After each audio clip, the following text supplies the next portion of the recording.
Estamos. Vamos a escuchar la próxima conferencia que va a cargo de Miguel Pedrero. Bueno, lo conocéis, es periodista, investigador, escritor y no sé cuántas cosas más, redactor, presentador de programas, colaborador de programas de radio y televisión y un especialista en el mundo de los objetos volantes y submarinos no identificados. Y hoy viene a hablarnos pues, precisamente de esos objetos submarinos no identificados. Os voy a dejar con mi gran amigo Miguel Pedrero. Todo tuyo.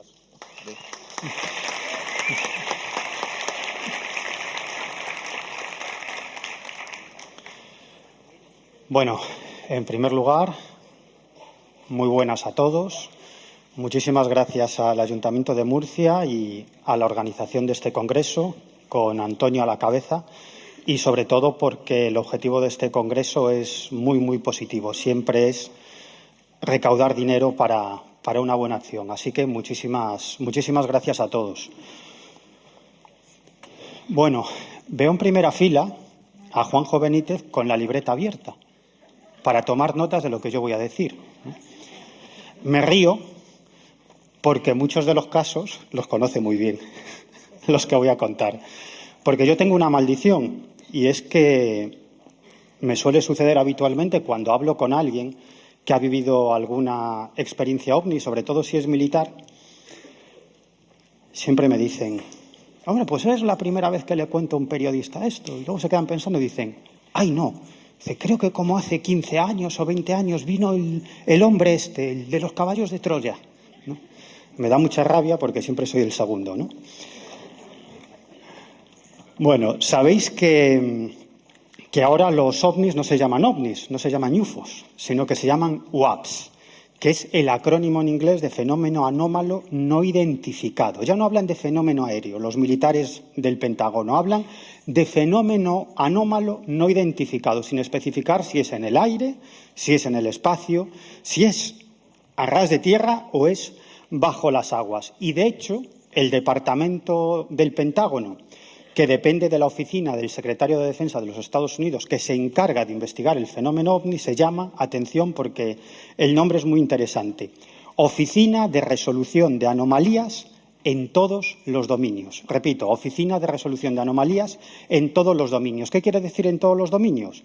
Bueno, pues lo que os explicaba antes, aire, espacio, tierra y bajo el agua. De hecho, esta oficina de investigación OVNI dependiente del Pentágono está muy interesada y han recopilado mucha información sobre esto, fundamentalmente respecto a objetos submarinos no identificados o avistamientos protagonizados por miembros de la Marina de los Estados Unidos en alta mar. No son casos que les interesan muchísimo. De hecho, hay varios casos que han sido desclasificados de decenas de objetos que llegan a acosar a portaaviones y a barcos de la Marina de los Estados Unidos. Por eso están muy enfocados en el asunto de los OVNIs. Sobre todo les interesan aquellos objetos, y hay casos en este sentido, que detectan en el espacio, descienden a la atmósfera terrestre y acaban sumergiéndose en el agua, ¿no? Estos son los casos que más les interesan. Porque las profundidades marinas todavía son un gran enigma. Las aguas ocupan aproximadamente 360 millones de kilómetros cuadrados, es decir, el 70% de la superficie de la Tierra es agua. Y los fondos más profundos, la distancia a la superficie es aproximadamente de 11 kilómetros. Nadie sabe qué demonios hay ahí abajo, es un territorio absolutamente inexplorado y, de hecho, hasta el año 1948 no se descubrió que por debajo de los 6 kilómetros hay vida.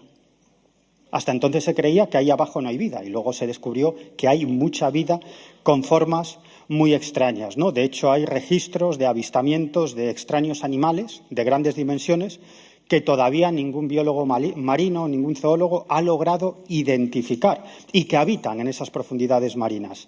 Las regiones marinas, cuya profundidad es mayor a los 6 kilómetros, se llaman zona hadal o zona hadalpelágica, que alude a Hades, ¿no? Que es ese dios griego del inframundo, ¿no? Es una zona donde las temperaturas están justo por encima del punto de congelación y no penetra la luz del sol. Y aún así, ahí abajo, hay vida. De momento solamente se ha cartografiado el 20% del fondo marino, el 20%. En muchos sentidos es más difícil sumergirse en el océano que llegar a la Luna. Conocemos más de la Luna que sobre lo que hay bajo las aguas en nuestro propio planeta. De momento, solo 3 personas se han sumergido en estas zonas tan profundas y entre los 3 suman unas 3 horas de investigación por debajo de los 6 o 7 kilómetros. Luego sí es cierto que se han introducido submarinos no tripulados y se han obtenido algunas imágenes, pero ya digo que la mayor parte de esa zona, por debajo de los 6-7 kilómetros, está absolutamente inexplorado. Y sí se sabe que ahí hay vida, pero vida abundante. Por ejemplo, antrópodos supergigantes, parecidos a camarones, calamares gigantes, pepinos de mar enormes, calamares gigantes. Incluso se ha llegado a detectar un calamar gigante de 18 metros de longitud. Y sobre todo hay formas muy extrañas. Hay gusanos y almejas gigantes y luego animales que brillan con bioluminiscencia para atraer a las presas y también para aparearse, ¿no? Es decir, que ahí hay vida. Sabemos tan poco del mar que hasta el momento se han catalogado unas 240.000 especies marinas. Los biólogos marinos más conservadores creen que hay más de 2 millones de especies. Y hemos catalogado 240.000. Muchas de esas especies están por debajo de los 6 y los 7 kilómetros. Por lo tanto, no es extraño que los mares y los océanos en muchas ocasiones sean epicentro de avistamientos de ovnis o incluso de osnis, objetos que se sumergen en las aguas o directamente proceden de las aguas. Esto ha dado para mucho. Y, de hecho, ahora no tanto, pero sobre todo en los años 70 y 80, se especuló mucho con la posibilidad de bases submarinas. Muchísimo, ¿no? Yo no sé si existen bases submarinas, pero lo que sí sé es que hay muchísimos casos en alta mar. Y muchas veces nos hemos centrado demasiado en el Ejército del Aire. Hablo en el caso de España, por parte de los investigadores españoles, que es cierto que tienen mucha información y, por supuesto, si hay una rama del Ejército que se ha dedicado a estudiar, a investigar en la medida de sus posibilidades el fenómeno ovnis, es el Ejército del Aire. Pero es cierto que la Armada Española, es decir, la Marina Española, también cuenta con infinidad de casos y sobre eso se sabe mucho menos. También porque no nos hemos enfocado ahí, sino que nos hemos enfocado en el Ejército del Aire. Bueno, y ahora voy con esos casos que conoce Benítez, aunque esté con la libreta abierta. Bueno, eso que veis ahí es un podcast que presento junto a Carlos Fernández, se llaman Protagonistas de lo Insólito, y a mí me da la vida.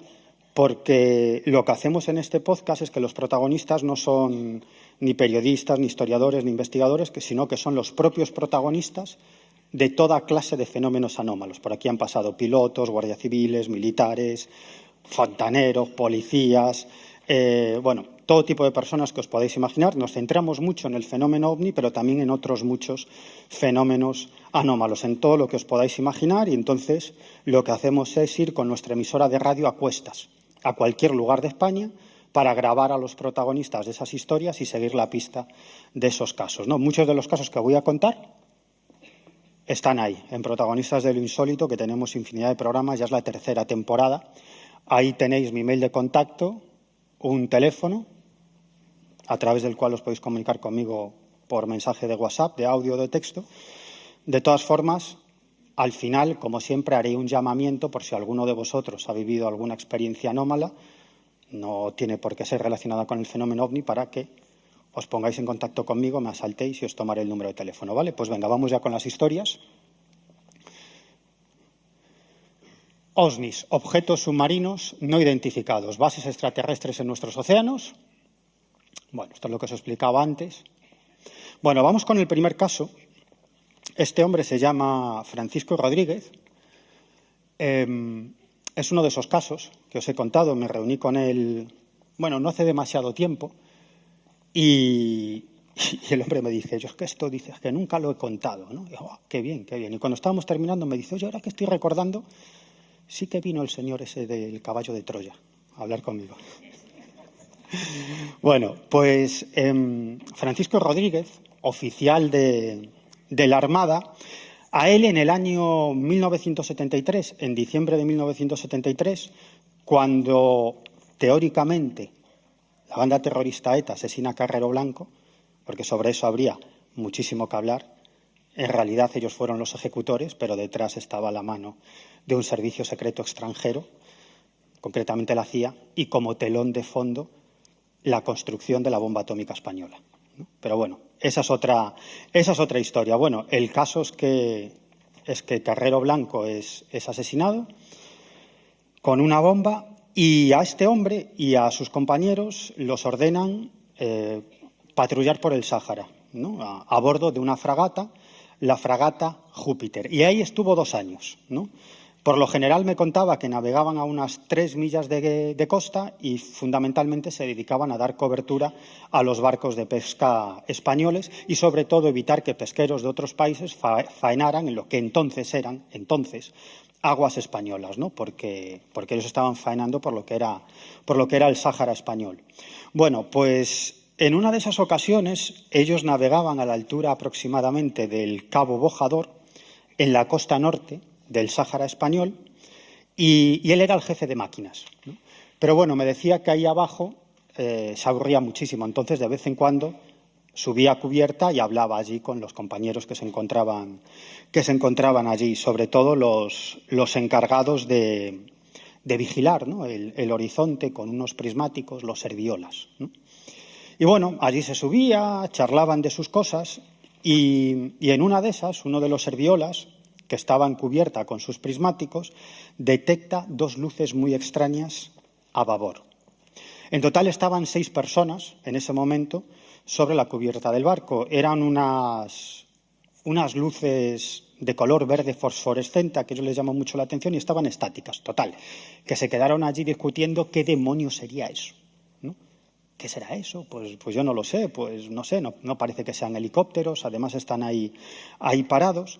Y cuando estaban discutiendo sobre eso, esas 2 luces se echan literalmente encima del barco, en cuestión de un segundo. Pero lo más extraño es que no pasan por encima de cubierta, sino que pasan por debajo del barco.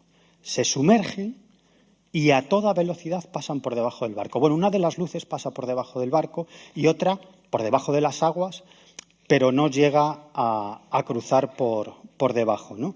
El barco calaba aproximadamente unos 3 metros y, por lo tanto, esos objetos se sumergieron a algo más de 3 metros de profundidad. Claro, como digo, pasan por debajo del barco, bueno, uno sí, otro no, pero muy cerca del barco, y claro, inmediatamente ellos tiran a babor, si no me equivoco, no, a estribor, para observar esos objetos voladores, ¿no? Que habían pasado por debajo del barco, con lo cual van al otro lado del barco. Yo digo al otro lado del barco, ¿no? Los marineros a esto no les gusta nada, ¿no? La gente de mar. Y ahí se encuentran unos objetos de unos 5 o 6 metros de diámetro, con forma de lenteja, que iluminaban, o que eran muy luminosos, pero que no iluminaban a su alrededor, ¿no? Esa luz contenida tan habitual en muchos casos de ovnis, ¿no? Cuando los testigos te explican, sí, era muy luminoso, pero no desprendía luz, ¿no? Que es muy curioso. Y esos objetos estaban bajo las aguas, pero muy cerca de la superficie, casi tocando la superficie del agua, ¿no? Estuvieron observándolos un rato hasta que esos objetos se elevaron, salieron del agua, se elevaron, en paralelo a unos 2 metros de distancia uno de otro. Ahí se quedaron parados un rato hasta que salieron a una velocidad hipersónica hacia los cielos. ¿Qué tecnología terrestre podía hacer en el año 1973 eso? Que sepamos, ni ahora y menos en el año 1973. Cuando yo le preguntaba a Francisco Rodríguez, bueno, pero ¿tú qué piensas que es eso? Me decía, no tengo ni la más remota idea, ni me importa, ¿no? Yo te cuento lo que vi. ¿Que es una tecnología hipersecreta de vaya usted a saber quién? No lo sé. ¿Que son extraterrestres? Pues ¿por qué no? ¿No? Y de hecho me decía, yo, si tengo que dar una opinión, es simplemente una opinión, para mí eso no era humano. Ese es uno de los casos. Otro es José Antonio Pérez. Este hombre estuvo destinado mucho tiempo en el portaaviones Dédalo. El portaaviones Dédalo es un portaaviones construido por la Marina de los Estados Unidos. Funcionó entre los años 1943 y 1955. Entre el 55 y el 67 permaneció en la reserva y en el año 67 la Marina estadounidense se lo vende a la Armada Española. Y en el 67 empezó a funcionar ya para la Armada Española hasta el año 1989, cuando finalmente se retiró. Este portaaviones, el Dédalo, tiene unos casi 190 metros de eslora, 22 de manga y 8,5 metros de calado, y sobre su superficie, pues ahí nos podíamos encontrar helicópteros, cazas de combate Harrier de despegue vertical, y la tripulación la formaban unos 1.100 hombres. 1.100. En la época de José Antonio Pérez, hombres, no mujeres. 1.100 hombres. Y esto sucedió en la primavera del año 1974. Él era radarista y él normalmente hacía las guardias en el Centro de Información y Combate, el CIC, que es una sala que funciona, digamos, como centro táctico, ¿no? Y, bueno, cuando no hay una situación de guerra, pues fundamentalmente se dedican a controlar los radares del barco, ¿no? Y eran aproximadamente las 2 o 3 de la mañana. Él me contaba que navegaban en paralelo a la costa por la desembocadura del Guadalquivir, digamos, por toda la línea de costa del Coto de Doñana, ¿no? Estaban a unas 10, 12 millas de la costa y tenían que estar muy pendientes del radar, sobre todo porque por allí faenaban barcos pesqueros, ¿no? Y había que estar muy atentos, fundamentalmente, para no llevarse por delante a esos barcos pesqueros. En ese momento, en el Centro de Información y Combate, estaban entre 10 y 12 personas. Me contaba, el radar se podía colocar a distintas escalas, ¿no? En ese momento su alcance era de 12 millas, se podía incluso ampliar o se podía poner a 7 millas, a 8, a 9, a 10, más o menos eso era manejable. En ese momento el radar estaba a 12 millas, que era más que suficiente para detectar cualquier barco y hacer cualquier maniobra para variar el rumbo, ¿no? Y de pronto, en el centro de la pantalla aparece un eco no identificado, ¿no? Después de 3 barridos, me dice, quedaba claro que eso no era un eco falso, sino que había algo que estaba ahí. Pero lo que le llama la atención, dice, lo primero que nos llamó la atención es que apareció en el centro de la pantalla, es decir, a unas 6 millas del barco. Claro, me decía, es muy extraño porque el portaaviones navegaba muy despacito. En ese momento íbamos a 10 nudos, es decir, poco más de 18 kilómetros por hora, ¿no? Y a pesar de esa escasa velocidad, claro, dice, es que entre barrido y barrido es que no hay nada, hay un segundo, ¿no? En un barrido no ves nada y en el siguiente barrido está a 6 millas el objeto. Es decir, es como si hubiera avanzado 6 millas en un segundo, ¿no? Y aquello es algo que le llama mucho la atención. Se pone en contacto con el puente de mando y los serviolas le están diciendo que están observando ese objeto a través de los prismáticos, ¿no? Que estaban viendo algo que se elevaba a unos cientos de metros sobre el mar, ¿no? Ese objeto se aproxima al barco a poco más de un kilómetro, más o menos, a poco más de 1 kilómetro. No podía ser un helicóptero, no se escuchaban los rotores. Ningún helicóptero puede mantenerse en esa época, más todavía, a 17, 18 kilómetros por hora, prácticamente sin hacer ningún tipo de ruido. Ese objeto se movía exactamente haciendo las mismas maniobras que ese portaaviones, ¿no? Que es algo que le llamaba mucho la atención. Siempre se mantenía a la misma distancia y hacía las mismas maniobras del barco, es decir, del portaaviones. Idéntico rumbo, idéntica velocidad. Dices como si nos hubiera hackeado la ruta, ¿no? Porque era al tiempo. ¿no? Incluso dice que intentaron variar la ruta para ver qué sucedía y ese objeto hacía la misma maniobra, ¿no? Es decir, que aquello era algo muy extraño, hasta que en un momento el objeto se proyectó hacia arriba a una velocidad hipersónica y desapareció en un visto y no visto.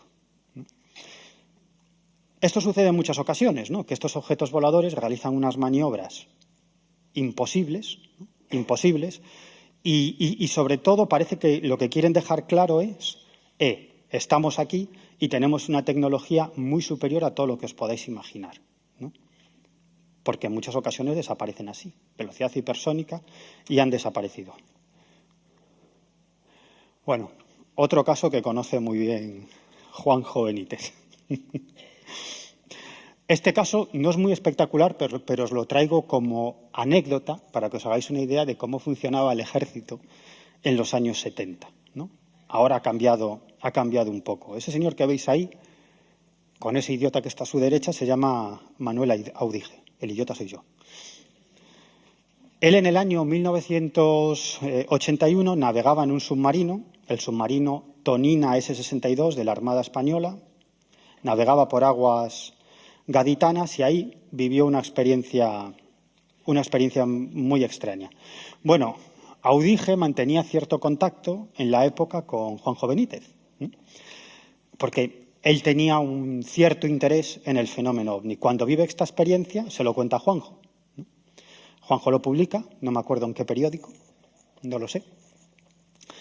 Y entonces, a partir de ahí, alguien de la Armada se cabrea y lo acusan, la inteligencia de la Armada acusa a Manuel Audije de filtrar esa información y lo acusan de delatar las rutas de los submarinos de la Armada Española, una cosa que era absolutamente ridícula, ¿no? Total, que el capitán general del Departamento Marítimo de Cartagena le impone 5 días de arresto en la base de submarinos, ¿no?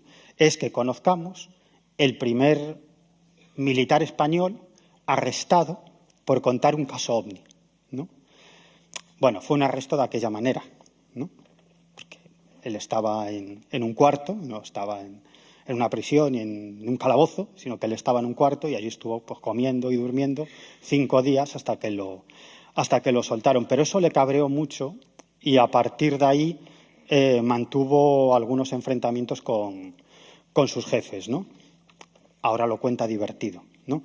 El caso no deja de ser interesante. Él estaba en el submarino Tonina, que además navegaba en superficie, no bajo las aguas, y de pronto lo avisan, ¿no? El comandante avisa a este hombre, a Manuel, y dice: Manuel, ven rápido, mira esto. Y de pronto, en la sala de mando, ve a un puñado de oficiales que estaban frente a las pantallas de radar, ¿no? Y le dicen: mira lo que hay ahí, ¿no? Y era una traza desplazándose a una velocidad tremenda en superficie. De hecho, había un oficial en el puente de mando con el que se comunican y este decía que no estaba viendo nada, ¿no?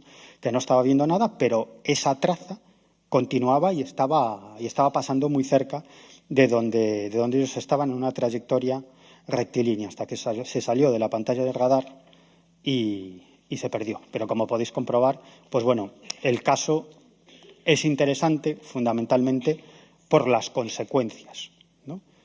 Entonces, se consideraba, y todavía hoy se sigue considerando, el fenómeno ovni como secreto, ¿no? Como materia reservada, como secreto de Estado, ¿no? Lo cual es absolutamente ridículo, ¿no? Porque existe ese miedo de que si se da a conocer toda la información que tiene la Armada o el Ejército del Aire, pues se podría producir un caos tremendo, o la gente haría muchas preguntas al Ejército a través de los medios de comunicación que no podría responder, como qué son esos objetos y por qué nos gastamos tanto dinero en la seguridad de nuestro espacio aéreo o de nuestras aguas, cuando hay una serie de objetos que se pasan por el forro esas medidas de control y de seguridad, se pasean por nuestros cielos, por nuestras aguas y no sabemos lo que son, ¿no? El miedo que tienen es que, como no tienen nada que decir, porque no saben qué demonios es eso, yo estoy convencido que, por lo que yo sé, que los militares españoles saben menos del fenómeno ovni de lo que sabemos los investigadores civiles, tienen elementos de juicio, obviamente, fotografías, filmaciones, material que nos sacan a la luz, pero no saben más del fenómeno ovni que nosotros, ¿no? Y como no hay nada que contar, y esto es un común denominador a muchos ejércitos de la Tierra, o la mayoría de los ejércitos de la Tierra, pues mejor no contar nada, ¿no? Es estúpido, ¿no? Porque si se desclasifica esa información, ¿sabéis qué pasaría? Nada. Absolutamente nada. Y más en el mundo en el que vivimos.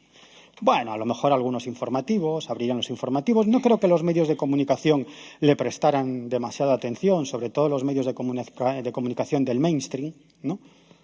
Oh, los ovnis, ¿no? Nosotros somos gente seria, ¿no? Pues harían algunos artículos, algunas columnas de opinión medio en broma, medio en serio, ¿no? Quizás la información daría para algunos informativos y sobre todo nos centraríamos pues los periodistas especializados, ¿no? Con lo cual, ¿sabéis qué pasaría? Nada. El mundo seguiría girando, a la gente seguiría alucinando con la final de la Copa de Europa, los mundiales y no sé qué, la gente seguiría preocupada por pagar su casa a final de mes y por los estudios de los hijos, no pasaría nada. El mundo seguiría girando y al mes nadie se acordaría de esos expedientes desclasificados, excepto a los que nos interesa. Bueno, seguimos con más casos. Excapitán de la Marina Mercante, Javier López Chicheri, lo conocí hace algunos años. Este hombre tiene una vida que daría para un libro porque es un auténtico aventurero, un auténtico explorador que ha estado en selvas de medio mundo jugándose la vida. También ha hecho exploraciones marinas. Bueno, es un personaje increíble. La primera vez que lo conocí me citó en su despacho y se iba al Amazonas no sé cuántos meses, ¿no? O sea, un tipo que daría para un buen libro, su vida. Bueno, la única experiencia extraña que vivió en alta mar, me dijo que no había vuelto a vivir nada similar, sí, otra serie de experiencias extrañas, pero me decía con fantasmas muy humanos, ¿no? En alta mar. Pero el fenómeno extraño que vivió fue en el año 1968. Entonces tenía 21 años y era alumno en prácticas del barco de pasajeros Covadonga. Navegaban a unas 350 millas al sureste de Terranova, muy cerca de donde se hundió el Titanic, ¿no? Y él estaba haciendo guardia. Le tocaba hacer guardia, pues, en esa ocasión, de 12 de la noche a 4 de la madrugada. Y de pronto observa a lo lejos una luz lejana que se iba aproximando al Covadonga a una velocidad enorme. Y me contaba que en un visto y no visto se quedó parada esa luz sobre el puente de mando del Covadonga, simplemente a unos metros de su posición, es decir, que lo tenía ahí, frente a él. Él me lo describe como el típico platillo volante, ¿no? Dice, pues el típico platillo volante que cuentan los testigos que han visto esto, pues un platillo volante, pero de aspecto gaseoso y contornos nada definidos, de unos 12 metros de diámetro, emitía resplandores de diferentes tonalidades y hacía ruido. Me decía como si fuera gas, ¿no? Como si fuera gas, como si fuera un objeto gaseoso, pero en forma de platillo volante. Estuvo parada frente a él aproximadamente 30 segundos hasta que se marchó a una velocidad vertiginosa. Otra vez lo mismo, ¿no? Un visto y no visto. Dice, si se acercó a una enorme velocidad, ahí se quedó parado y cuando se marchó lo hizo a una velocidad, como te dicen los testigos normalmente, en un visto y no visto. ¡Sha! Y desapareció. Otro caso en el mar.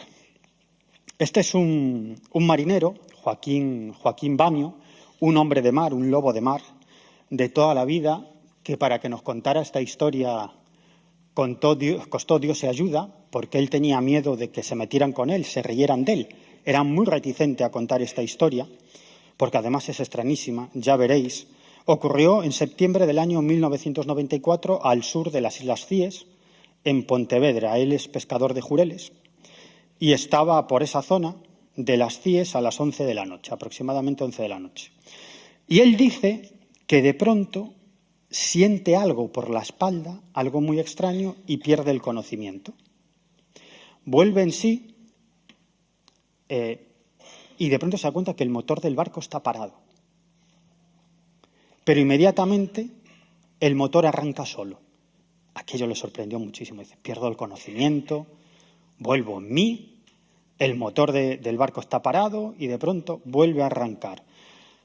Bueno, la sorpresa le duró poco tiempo, porque todavía se volvió a sorprender más, porque de pronto vio frente a él, a no demasiada distancia, a unos 20 metros, aproximadamente 30 metros, algo, un objeto muy extraño que estaba a unos 2 metros sobre la superficie del agua.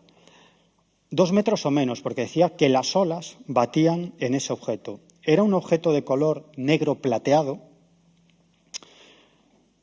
tenía forma de 2 conos pegados por sus bases, era enorme, decía que era gigantesco, 55 metros de altura, aproximadamente 40 metros de anchura, y en la parte inferior del objeto había como una especie de escalerilla por la que descendían unos peldaños, él dice que aproximadamente una docena de peldaños, y había 3 seres que miraban hacia él. Claro, nos decía, si eran extraterrestres, desde luego eran rarísimos, ¿no? Vosotros imaginaros, un hombre de mar, un marinero, un hombre así, que no gana nada contando esta historia, si se inventa un encuentro con una nave extraterrestre, no te cuenta esto, ¿no? Él dice que había 3 seres, uno muy alto, que medía como 2,20 metros, 2,30 metros, que iba con una capa oscura. El del medio medía como 1,80 y 1,90, y era más o menos igual que el otro, pero el que más le llamaba la atención era el más bajito, que debía medir 1,5 metros aproximadamente, y lo describe como una persona deformada. Dice que llevaba una funda, como si fuera una funda de panadero, ¿no? Decía él, toda blanca, que brillaba mucho, ¿no? Y ahí estuvieron mirando para él mirando para los seres, pensando, van a venir hacia mí, ¿qué van a hacer? Entonces, estos seres vuelven a ascender por los peldaños, se cierra la portezuela y el objeto sale hacia arriba otra vez, a toda velocidad, ¿no? Un ¡pam! Y desaparece, o sea, con una aceleración imposible. Él mira el reloj y en ese momento él tenía un reloj Casio electrónico y estaba parado. Estuvo parado durante entre 3 y 5 minutos y luego volvió a funcionar con normalidad. No vivió ningún efecto físico ni nada que se le parezca. Bueno, nos vamos a una zona de Murcia. Como esto es Murcia y quizás ya conozcáis el caso, voy a intentar ir muy rápido en este caso. No sé si está por ahí Antonio. ¿Cuánto me queda, Antonio? Me encanta. ¿Te queda media hora? Vale. ¿Vas a dar tiempo a que la gente pregunte o no? Creo que sí. ¿10 minutos? Sí, creo que sí. Bueno. Entonces te quedan 20 minutos. Vale. Bueno, nos situamos. Parque Regional del Cabo Cope y Puntas de Calnegre, que sabéis que es un espacio natural protegido entre los municipios de Lorca y Águilas, aquí en la región de Murcia. Esta zona se extiende aproximadamente por 17 kilómetros, a lo largo de 17 kilómetros, en la bahía de Mazarrón. Y esta es una zona caliente de avistamientos de ovnis. De hecho, ahí veis uno de los informes desclasificados por el Ejército del Aire del 14 de junio del año 1978, cuando una unidad del Ejército de Tierra estaba realizando prácticas nocturnas y esa unidad fue perseguida durante más de 2 horas, según se puede leer en el expediente, por una serie de luces. El expediente no es muy explícito, como la mayoría de los expedientes desclasificados, que son interesantes, no son muy explícitos, ¿no? Y los que son menos interesantes, como por ejemplo la visión de un meteorito, que de esos hay varios, ¿no? Obviamente es un meteorito, pues te desclasifican 100 folios, ¿no? Y de esto, pues nada, 3 cositas, ¿no? Unas luces que durante 2 horas persiguen a una unidad del Ejército de Tierra, ¿no? No da muchos más detalles, ¿no? Estoy seguro que ese caso es impresionante, ¿no? Si alguno tiene conocimiento de este caso, por favor que se ponga en contacto conmigo. Estoy seguro que el señor que está aquí sentado en primera fila ha hablado con algunos de los protagonistas de este caso. Estoy convencido. Bueno, este es uno de los casos. Bueno, ese que veis ahí es Francisco Simó. ¿Sabéis quién es, no? Paco el de la bomba. Paco el de la bomba, ¿no? Ahora volvemos a la región de Murcia, a esta zona del Cabo Cope, pero nos situamos ahora en Almería. 21 de enero de 1966, un avión cisterna de los Estados Unidos y un bombardero B-52, también de la Fuerza Aérea de los Estados Unidos, colisionan sobre Palomares, Almería. El B-52 transportaba 4 bombas nucleares. Luego os explicaré por qué os cuento esto, ¿no? y caen a tierra. 3 se localizan intactas, la cuarta no aparecía. Se despliega la 6ª flota de la Marina de los Estados Unidos para encontrar esa bomba y no la encuentran. Y un pescador, Francisco Simó, que faenaba por la zona, decía: oiga, americanos, que yo sé dónde cayó la bomba. Ni puñetero caso, ¿no? Oigan, que yo sé dónde cayó la bomba. Al final le hacen caso y descubren la bomba. A partir de ahí, Francisco Simó, fue condecorado tanto por la Armada Española como por la Marina de los Estados Unidos. Él llegó a tener muy buenas relaciones con los militares americanos y también con los militares españoles, los militares de la Armada. Os cuento esto porque un año y pico después, 12 de octubre de 1967, a las 7:30 de la mañana, este hombre, Francisco Simó, Paco el de la bomba, estaba capitaneando un pesquero, el pesquero Agustín y Rosa. ¿Y dónde estaba faenando? Pues por la zona del Cabo Cope, ¿no? Aquí en Murcia. Y de pronto las redes del barco atrapan algo de grandes dimensiones, algo que tiraba del barco hacia las costas de Argelia. Algo. No saben lo que es, pero desde luego no era un animal, no, porque era algo muy potente que estaba tirando del barco hacia las costas de Argelia. Desde el incidente de la bomba, como os digo, Francisco Simó tenía muy buena relación con los mandos de la Armada. Total, que llama a un almirante, se pone en contacto con un almirante. Y este hombre, ni corto ni perezoso, le envía, en principio, 3 helicópteros de la Armada que tiran un sonar al mar para tratar de averiguar qué es ese objeto. Y de esos helicópteros se descuelgan un comandante y 3 oficiales que se quedan sobre la superficie del barco pesquero con este hombre, con Francisco Simó y su tripulación.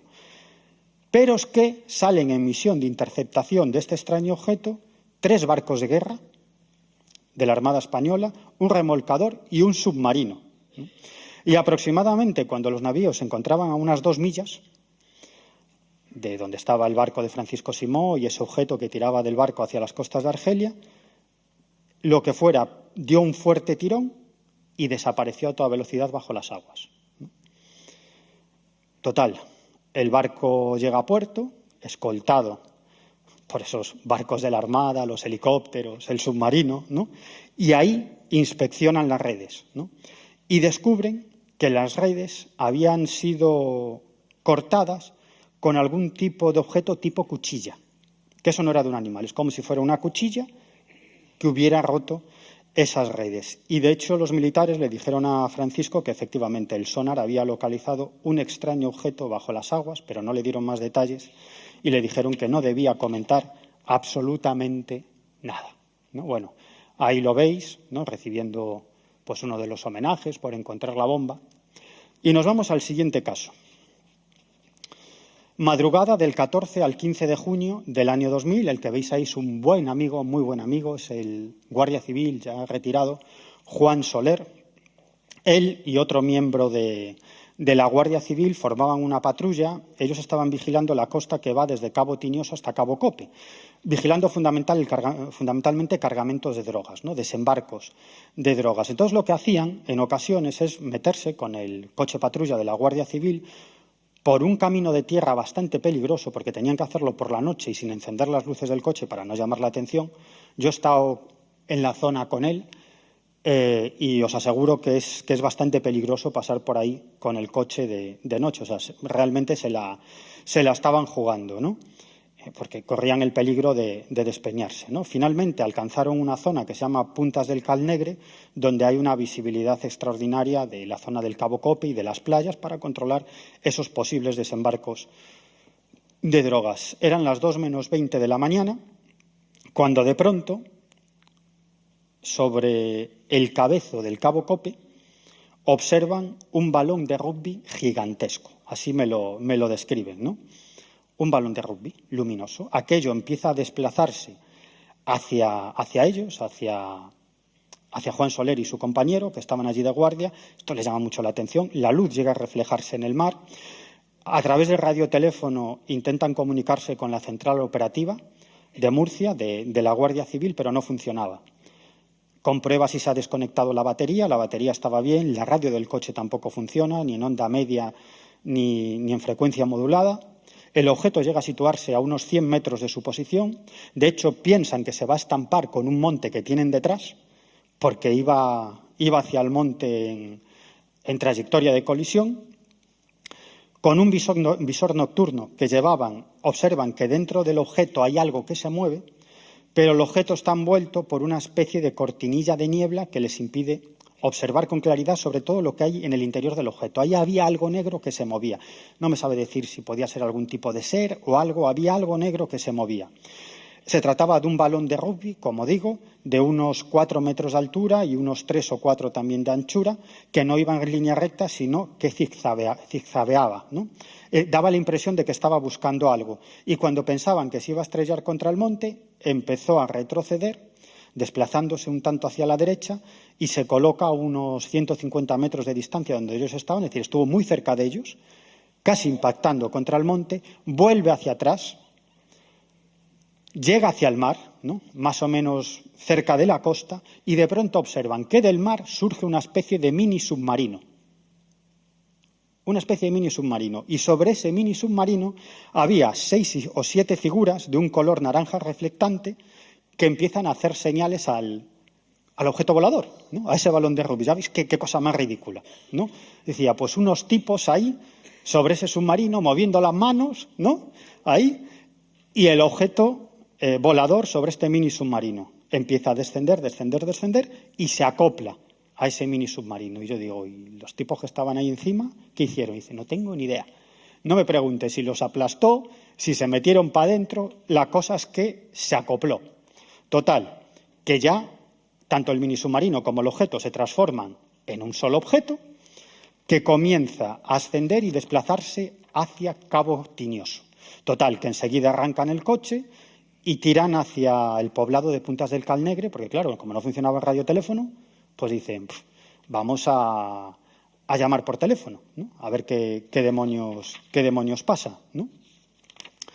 Y bueno, cuando estaban a punto de llamar por teléfono ya empieza a funcionar el radioteléfono. Se comunican con otra patrulla en Puerto de Mazarrón y ellos le dicen que también están avistando este objeto tan extraño. Ellos ya lo estaban viendo también desde Puntas del Calnegre y otra patrulla también lo estaba observando. Luego me he enterado que también hubo una persona en tierra que observó este objeto volador y agentes de una patrullera del Servicio Marítimo que estaba por la zona estuvieron hora y pico incomunicados, ¿no?, más o menos el tiempo que duró el avistamiento. Bueno, yo tuve la oportunidad de hablar, como digo, con varios de los implicados del caso, con el compañero también de Juan Soler, que ratificó la historia, ¿no? Bueno, este es un caso que os voy a contar muy por encima, porque quiero contaros más casos. Estas son las instalaciones militares del EVA 4, el Escuadrón de Vigilancia Aérea número 4, donde tuvo lugar no uno de los casos, sino varios casos muy, muy interesantes, ¿no? El más conocido es el presunto, el tiroteo, ¿no?, por parte de, ahí veis a Luis Solá y Jesús Jofre. Todo esto sucede. Luis Solá estaba de guardia en la parte alta del Escuadrón de Vigilancia Aérea número 4. Ahí en su momento pude entrar para reconstruir el caso con los protagonistas.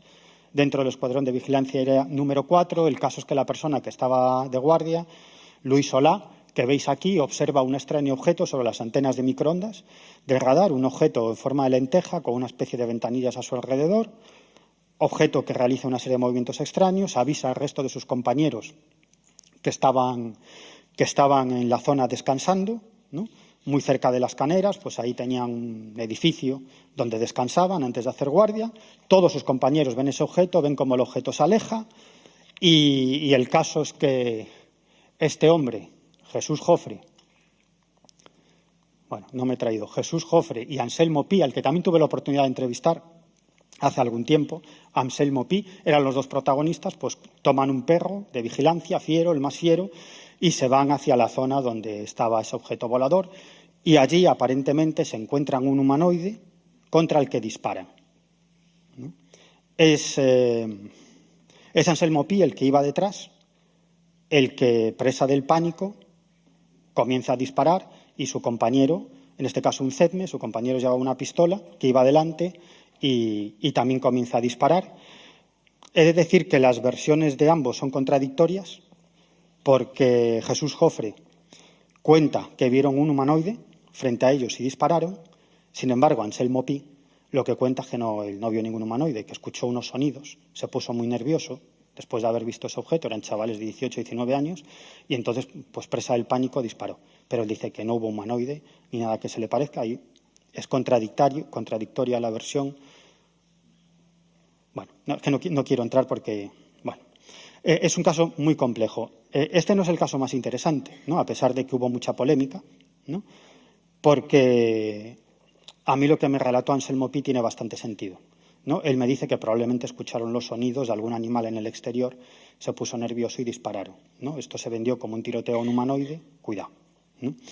Pero, bueno, a partir de ahí se lió tremenda, subieron los mandos, pero es que en días posteriores hubo muchos más avistamientos.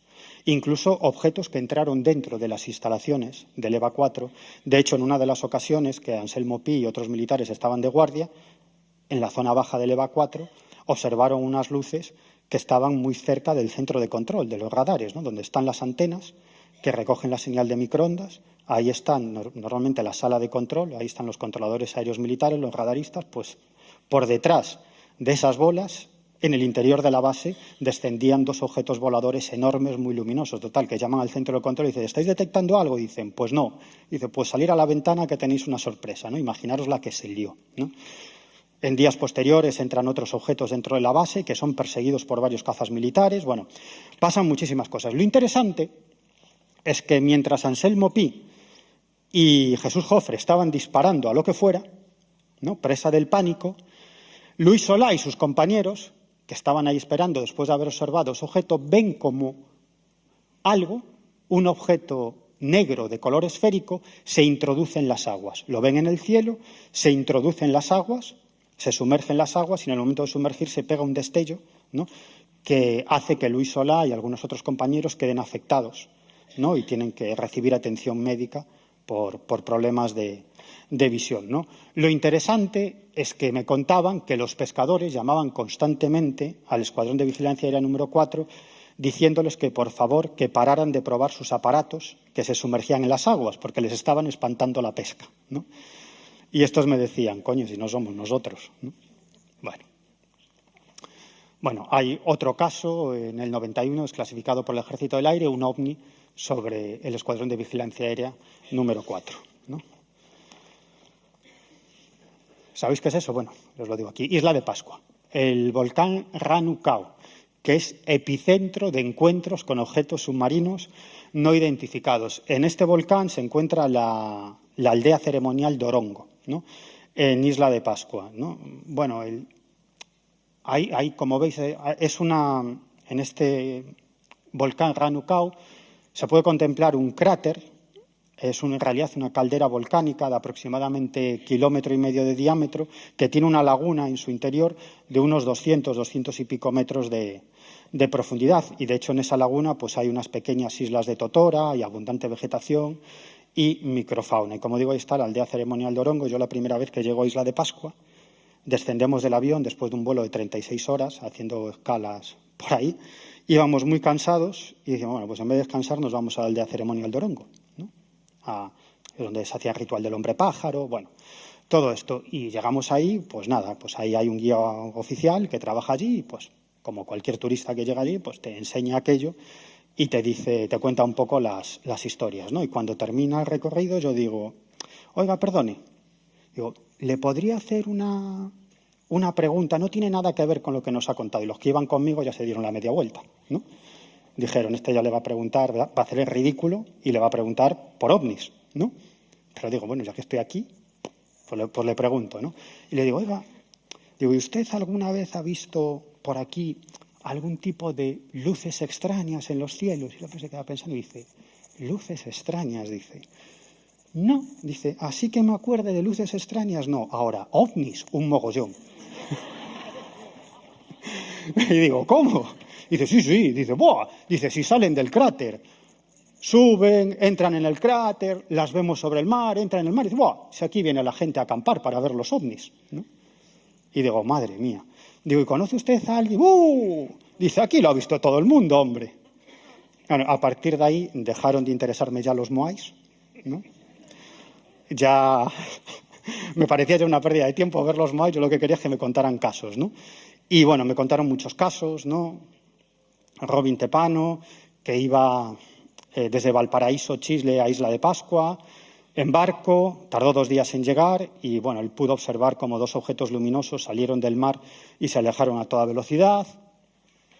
El caso de Beri Ika, protagonista de una espectacular experiencia ovni, cuando era niña con su padre, ellos observaron como un platillo volante aterrizaba. Es una poetisa en Isla Pascuense, una de las más conocidas, ¿no? En Rapa Nui, ¿no? Poetisa en Rapa Nui, y ella nos contaba cómo vio que con el padre cómo aterrizaba un platillo volante del que salía un ser muy extraño y de pronto aparece un Rapa Nui, alguien de Isla de Pascua que se encuentra con este supuesto extraterrestre, entran los dos en el platillo volante y el platillo volante tira para arriba. No sé cuánto tiempo me queda, Antonio.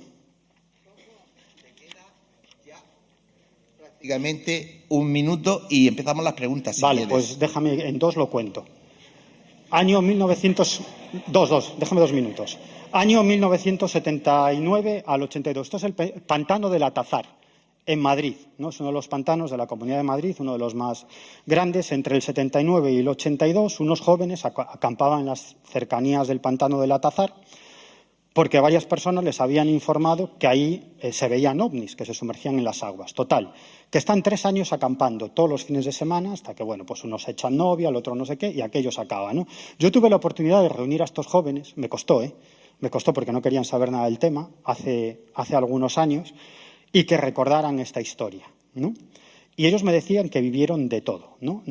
No quisieron dar a conocer sus identidades, no me dejaron fotografiarlos, no me dejaron grabarlos, ¿no? Porque decían que la vida ya era bastante complicada para que yo se la complicara más, pero me contaron la historia, ¿no? Decía que veían objetos que se metían en el pantano, pequeños humanoides que removían sus cosas e incluso sus huellas, ¿no?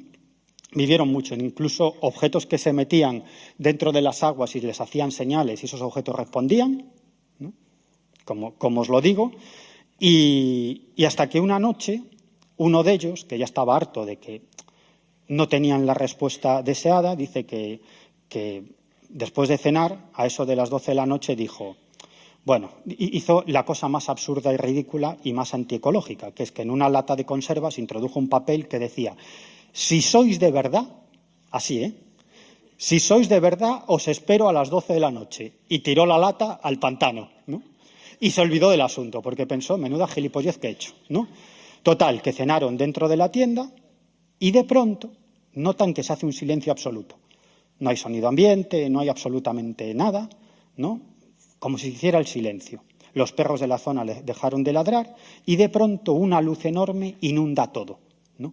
Una luz enorme, como si hubiera varios camiones ahí enfocándonos. Dijimos, qué cosa más rara, hasta que notan una presión sobre la tienda. Era una mano enorme de 4 dedos, ¿no? Aquellos se asustan y dicen, uy, ¿qué es esto? Y escucha unos pasos acercándose y de pronto ven una figura humanoide de 1,20 m. Se veía la sombra, ¿no? Cabeza enorme, cuerpo extremadamente delgado, brazos finos y largos, manos anchas, 4 dedos, así aparecía el tipo. Todos empiezan a gritar, ¿no? Y de pronto este se acuerda, mira el reloj y dice, coño, las 12 de la noche. Dice, la hora del contacto, ¿no? Dice que son de verdad y van a entrar. Entonces la figura humanoide lo que hace es, está un tiempo parado, todos se echan al fondo de la tienda, se agacha y tira de la hebilla de la cremallera. Hace ras. Pero decía que la cremallera iba mal y había que esforzarse para abrirla, ¿no? No logra abrirla. Se incorpora y vuelve a hacer lo mismo. ¡Ras! ¿No? Y otra vez no la vuelve a abrir. Uno de ellos me contaba. Este gilipollas empieza a gritar, entra, entra, entra, ¿no? Dice, y yo digo, aquí me muero. Dice, yo pensé en mis padres, en todo el mundo, digo, porque el corazón se me salía. Digo, aquí me muero. Como no logró abrir a la segunda vez, la luz desapareció y todo volvió a la normalidad, ¿no? Bueno, ese es uno de los casos, traigo más, pero bueno, en otra ocasión, ya os contaré más historias, porque me gustaría que tuviéramos unos minutos, aunque fuera para el turno de preguntas, ¿vale? Muchas gracias. Te va a quedar bien poco. Vale, me da igual. Bien poco. 5 minutos para preguntas, así que daros prisa. 5 minutos para preguntas, daros prisa. Genial, no hay nadie, va, podemos ir. Espera, tranquilidad. Venga, nadie va a preguntar. Si es que ahí, no os ahí. veo. Vale, fondo de la sala.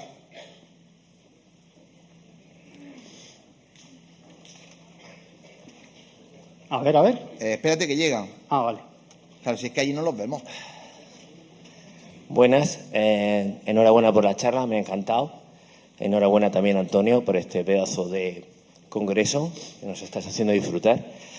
Y me gustaría preguntarte, señor Pedrero, porque me consta, soy el doctor Alonso y colaboro con algún medio de comunicación, y me consta que eres una persona que vas a la originalidad de las cosas.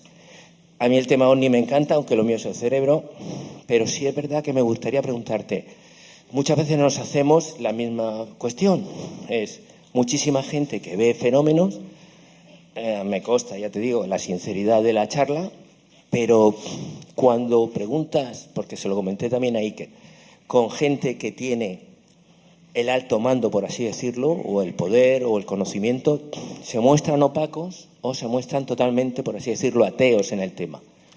¿Cuál es tu versión, o si has tenido realmente contacto con alguien de, digamos, de entidad potente a nivel de la Armada, el Ejército o incluso la política, que te haya reconocido que este tema existe, pero que hay que poner una cortapisa o de alguna manera? Muchos. Gracias. Además hay muchos militares, gracias, hay muchos militares interesados en el tema OVNI. Los militares son como los fontaneros.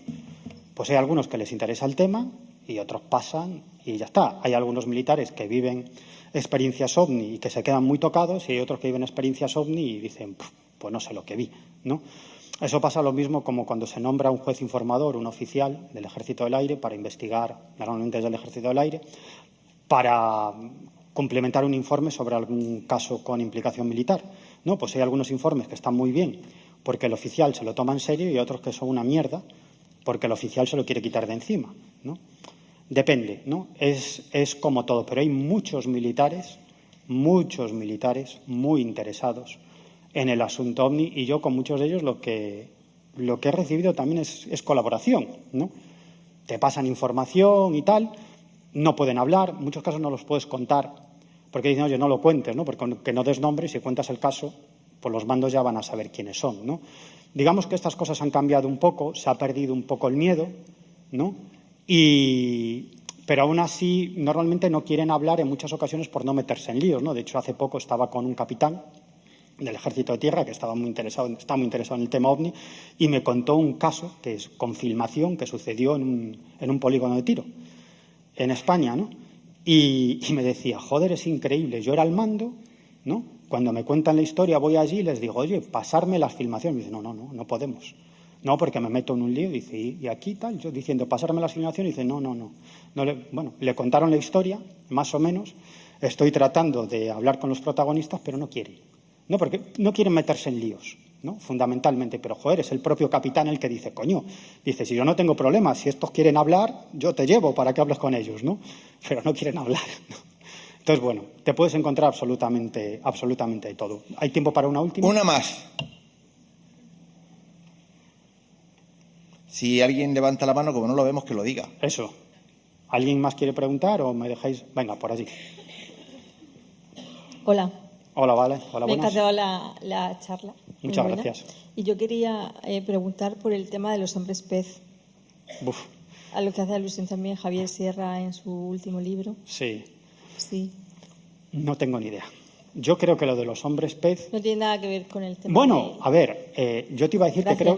que creo que es un mito. No estoy tan seguro. Hombre, hay muchos que el hombre pez de Liérganes, vale, son mitos, son leyendas, ¿no?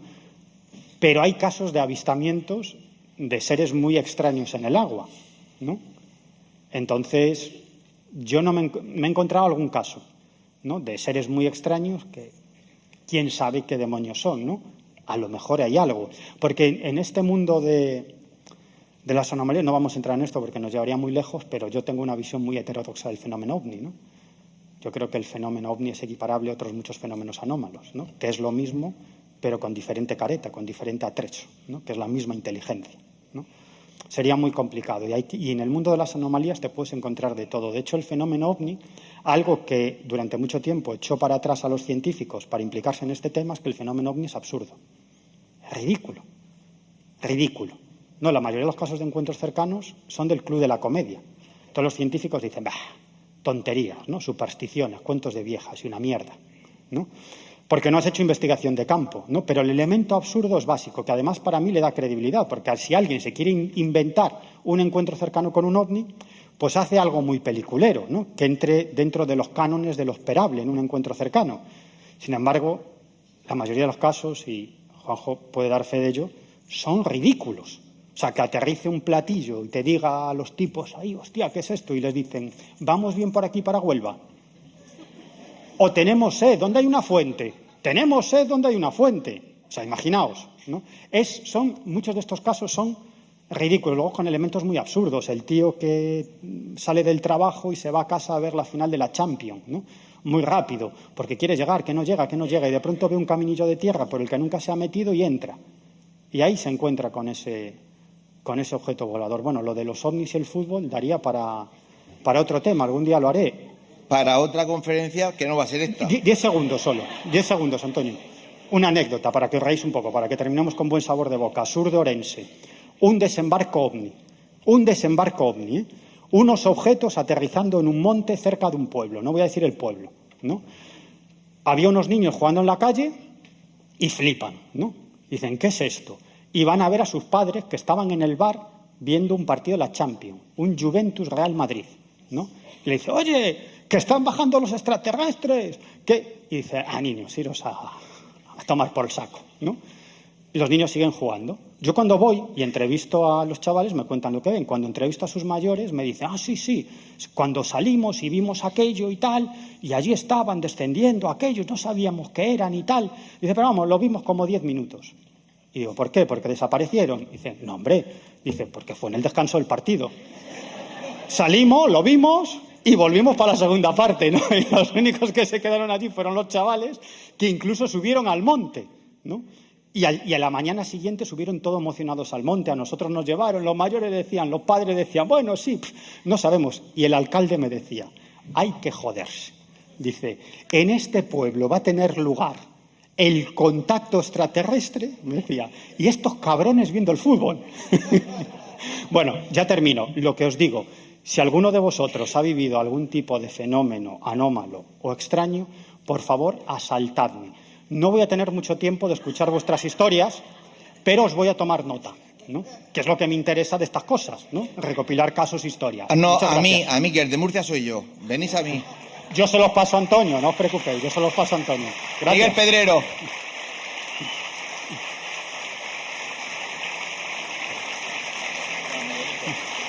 Muchas gracias. Un regalo que te hace desde la